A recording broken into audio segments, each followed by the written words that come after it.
Aitäh, kes kohale tulid ja muidugi saadame suured tervitused, kui nad meid kuulevad sinna Tšehhimaale. Need vaprad tegelased meil ja hoidku Jumal ligi neil. Aga millest ma täna siis räägin?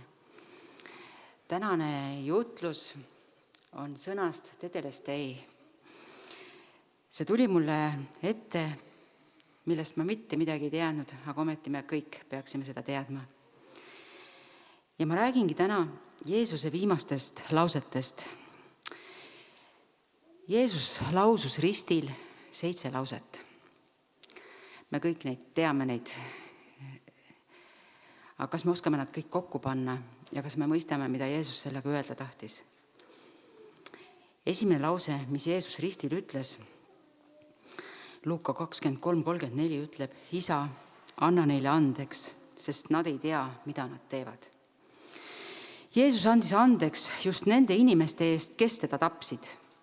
See ei olnud enesekohane reaktsioon. See oli teadlik valik osutada armu kõige hullemal võimalikul hetkel.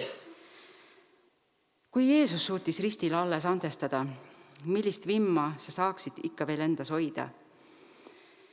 Kas tänane päev võib tuua andestamisega kõige suuremale kibestumisele? Samal sel teisipäeval kuulsin hommikul Allan Krolli saate tutvustust ja sealt tuli selline lause, et sain aru, et jälle on mul nii palju andestamisest õppida meie õpetajalt ehk Jeesuselt. Mis see lause oli? Et kas te teate, kas teil on meeles, et Jeesus pesi ka Juudase jalgu viimase õhtusöögi eel? Ma polnud niimoodi mõelnud ja ma mõtlesin, et see rabas mind isegi. Et ta andis ju, et seda ma olen aru saanud, et Juudal olid ju ka annid, ta käis koos Jeesusega. Ja siis Jeesus teadis, et Juudas ta ära annab, aga ikkagi tegi ta seda, mida ta pidi tegema. Aga mina iga tühiste ebameeldivuste korral tahame karistada, välja visata, kive loopida ja nii edasi ja nii edasi.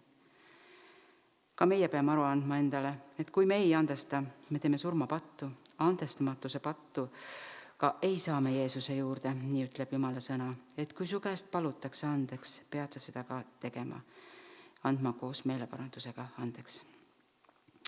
Mida ütles Jeesus järgmisena? Luuka 23:43 ütleb: tõesti, ma ütlen sulle, juba täna oled sa minuga paradiisis. Jeesuse kõrval rippunud süüdi mõistetud varas tundis ta oma viimase hingetõmbega issandana ära ja Jeesus ei kõhelnud. Ta lubas ta paradiisi kohe.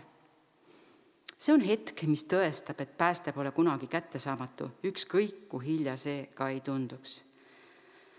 Aga samas meil poleks vaja seda viimasele minutile lükata. Tsiteerin ühte oma lemmikpastorit, kes ütleb alati: täna võib olla sinu päästepäev, ära viivita. Jah, kui sa oledki liiga kaugele läinud, siis Jumal juba ootab sind. Anna ennast ära, paranda meelt, katsu ennast läbi. Võib-olla oled olnud ka põiganud valele poole teele, kus pesitsevad enda tahtmised ja soovid. Palveta need kõik üle, tule otsi Jeesust ja tule õige raja peale tagasi. Ole enda vastu täiesti aus ja usalda ainult Jumalat. Mis ütles järgmisena Jeesus? Seda loeme Johannese 19:26-27. Naine, vaata su poeg. Poeg, vaata su ema. Oma kõige piinavamal hetkel hoolitses Jeesus inimeste eest, keda ta armastas.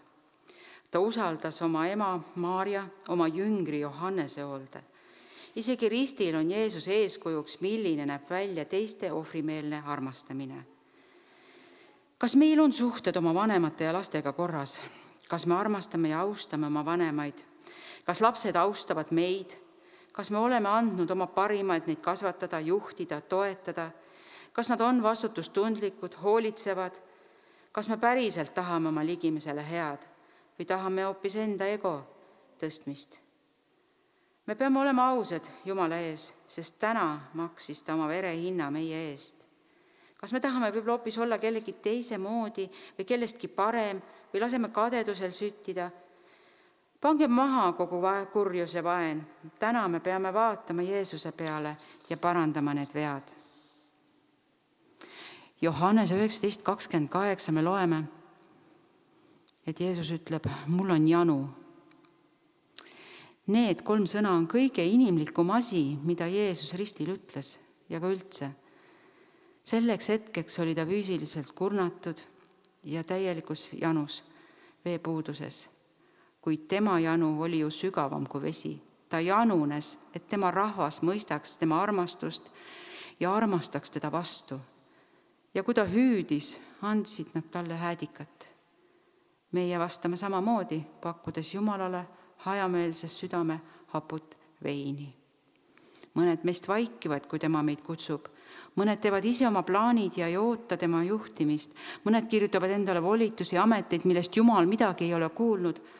Aga Jeesus ütles, mul on janu. Matteuse 27:46 loeme. Eli, Eli, lema sabachthani. See tähendab, mu Jumal, miks sa mu maha jätsid? Sel hetkel tsiteeris Jeesus psalmi 22. Isa pööras oma näo ära, kui inimkonna patu kogu raskus pandi tema pojale.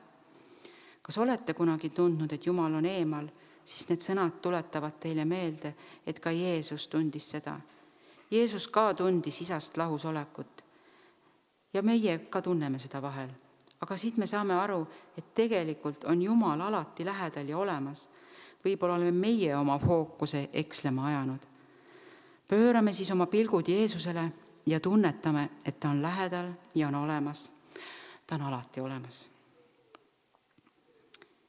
Johannes 19:30 loeme, et Jeesus ütleb, et see on lõpetatud. See ei olnud lüüa saamise hüüd, see oli võidukuulutus. Kreeka sõna tetelestai tähendab täielikult makstud. Kõik, mis Jeesus tegema tuli, sai teoks. Tänu tetelestai, et nende päästmine ei ole pooleli olev töö. See on lõpetatud. Me täname Jeesus selle eest. Täna on seda tänu veel rohkem vaja teha, kuigi me peame seda tegema igal päeval aastas. Hebrealaste 22:8 ütleb ka meile lisaks, et vaadakem üles Jeesusele, usu alustajale ja täidesaatjale, kes häbist hoolimata kannatas risti temale seatud rõõmu asemel ja on nüüd istunud Jumala trooni paremale käele. Võtke siis eeskujuks teda, kes on kannatanud niisugust patuste vaenu enese vastu, et te ei väsiks ega teie hing ei nõrkeks. Teie ei ole veel vereni vastu pannud patu vastu võideldes ja te olete täiesti unustanud julgustuse, mis teile nagu poegadele ütleb, mu poeg, ära põlga issanda karistust ja ära nõrke, kui tema sind noobib. Sest keda issand armastab, seda ta karistab, ta piitsutab iga poega, kelle ta vastu võtab. Kannatused on teile kasvatuseks. Jumal kohtleb teid nagu poegi, sest mis poeg see on, keda isa ei kasvata. Ja me kordame, see on lõpetatud. Tetelestai. Ja tänu Jeesusele oleme me vabad. Me oleme täiesti vabad, sest see kõik on täielikult makstud. Luuka 23:46 ütleb järgmise sõna. Isa, sinu kätte ma annan oma vaimu. Jeesus naasis isa juurde. Tema viimane tegu oli alistumine. See näitab meile, kuidas näeb välja täielikult Jumalat usaldada, isegi kui me ei näe, mis edasi saab. Aamen. See oli siis väike ülevaade, mis Jumal rääkis. Mina sain targemaks, mis tähendab tetelestai, mis oli minu jaoks võõrsõna.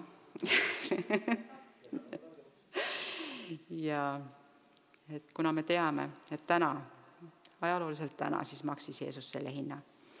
Siis selles meeleolus me saamegi edasi minna, et me saame julgelt vaadata tulevikku ja pühapäeval rõõmustada koos Jeesusega. aga mina nüüd lõpetan ja kes on järgmine, kes tahab rääkida Jeesusele?